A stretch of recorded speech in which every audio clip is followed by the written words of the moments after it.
Have you ever stood on the edge of the world feeling the immensity of it all stretching out before you and felt it breathe? A living, breathing entity, ancient and powerful.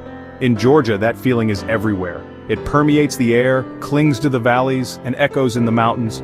A hum rising from ancient earth, asking a question that has resonated for centuries. What does it mean to truly belong?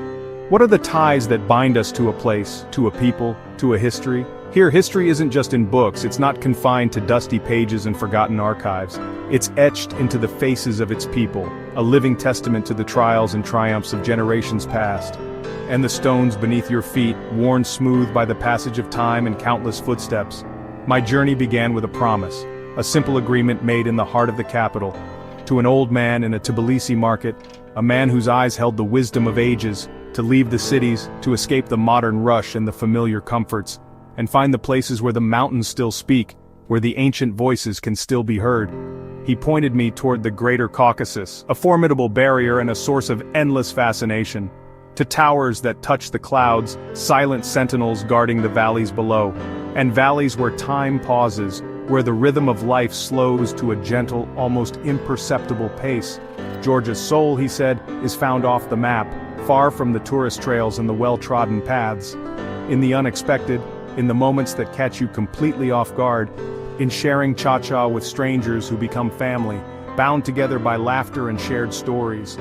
This journey wasn't about conquering peaks, about planting flags and claiming victories, or ticking off landmarks, rushing from one site to the next without truly seeing. It was about listening, about opening my ears and my heart to the whispers of the land, listening to stories shared over fires under a canopy of stars passed down through generations, to the wind, carrying secrets and songs through the mountain passes, to the wisdom in the eyes of those who've never left, who have lived their entire lives in harmony with the land. I set off, seeking the hidden Georgia, the one that lies beneath the surface. The one that rewards those who look deeper, who are willing to venture beyond the familiar. This wasn't just a trip, it was more than just a vacation or a sightseeing tour. It was a pilgrimage to the heart of a culture, a journey of discovery and connection, as resilient as the mountains that cradle it, a testament to the enduring spirit of the Georgian people.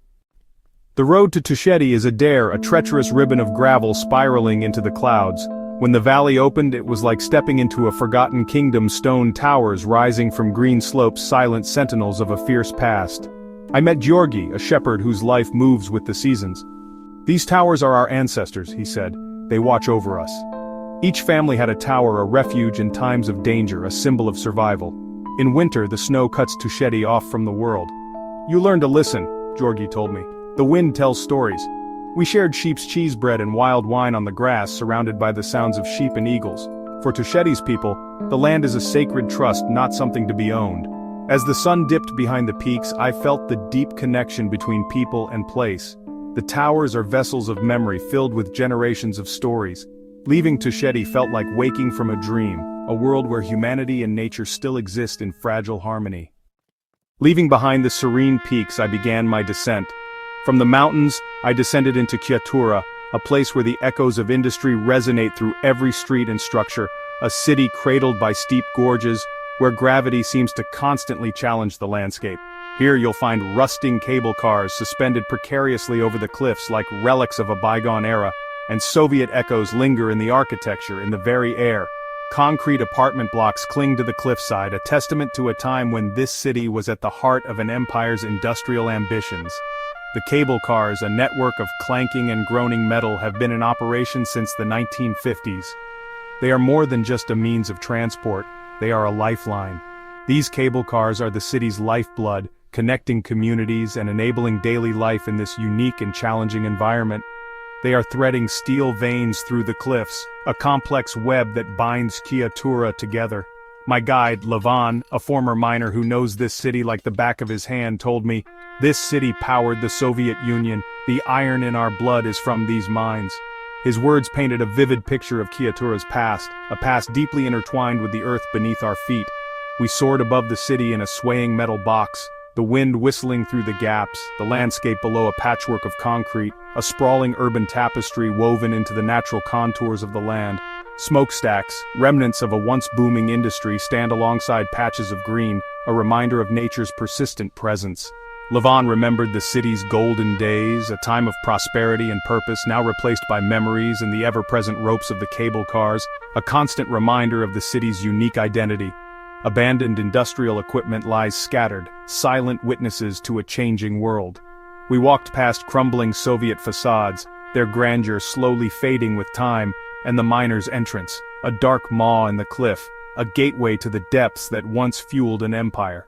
Kiatura isn't conventionally beautiful. It doesn't offer picture postcard views. It's raw, gritty, and scarred by history, bearing the marks of its industrial past with a certain unyielding honesty. Yet, in its decay, there's a story of resilience, a testament to the human spirit's ability to endure and adapt. It's a city held together by steel threads and unbreakable spirit, a community that has faced adversity and emerged stronger. The cable cars aren't just transport, they are the veins of this city, carrying its people and its stories. They're a symbol of identity and survival, a tangible representation of Kiatura's unique character. Here the past lingers in every clang and echo, a constant reminder of the city's industrial heritage. Kiatura is a testament to endurance, its people as tough as the iron they once mined, their spirit forged in the fires of industry and resilience. Svaneti is a fortress at the top of the world, jagged peaks, clustered towers, and a sense of ancient defiance. In Ushguli I met Tamar, an elder spinning wool outside her stone house. Our towers protected our freedom, she said. We are Svan first, then Georgian. Svaneti was never fully conquered. The mountains and the people's independence were its shield.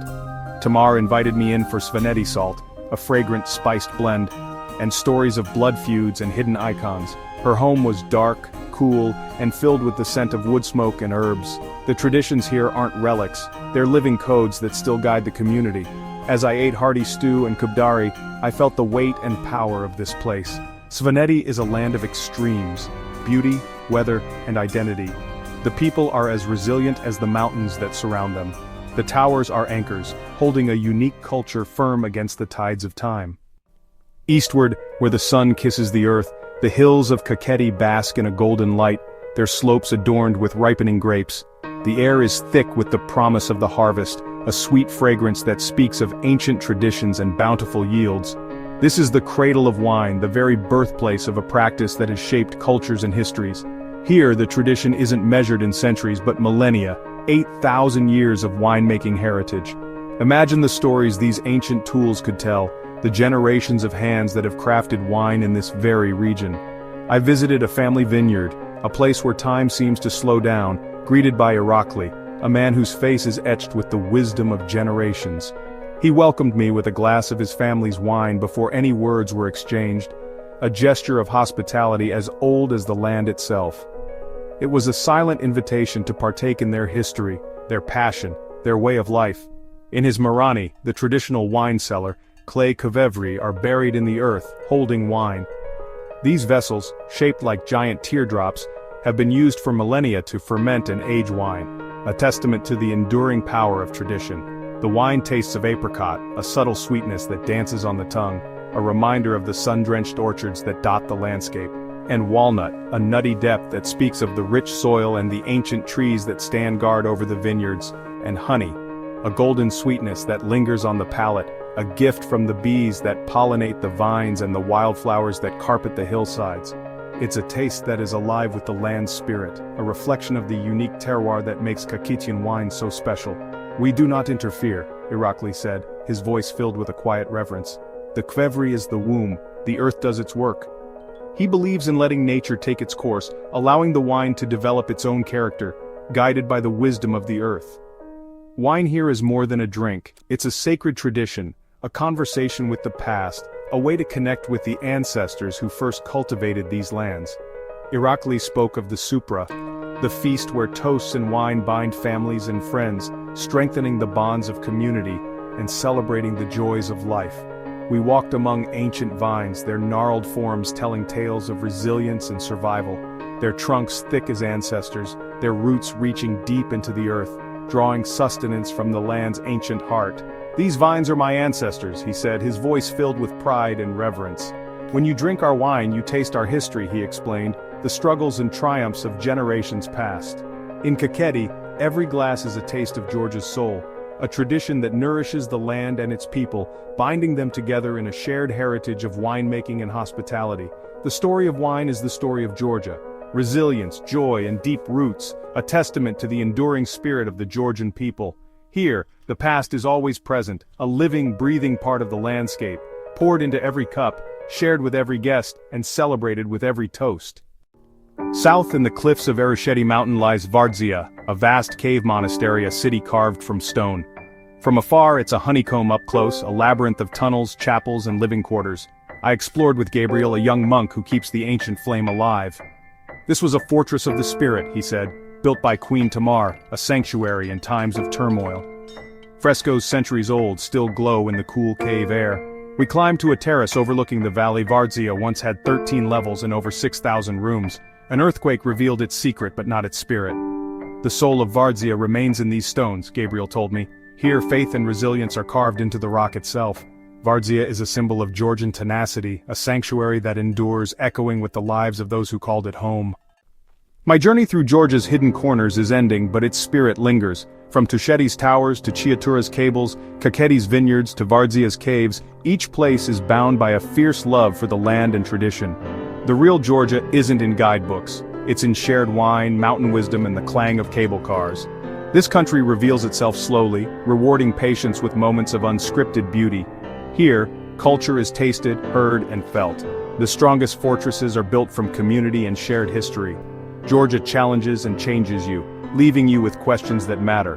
Go beyond the familiar, seek the hidden valleys, listen to the mountains, share a meal, raise a glass. Don't just visit Georgia, let it seep into your bones. Discover the unseen soul of Sakartvelo, and carry a piece of it with you, always.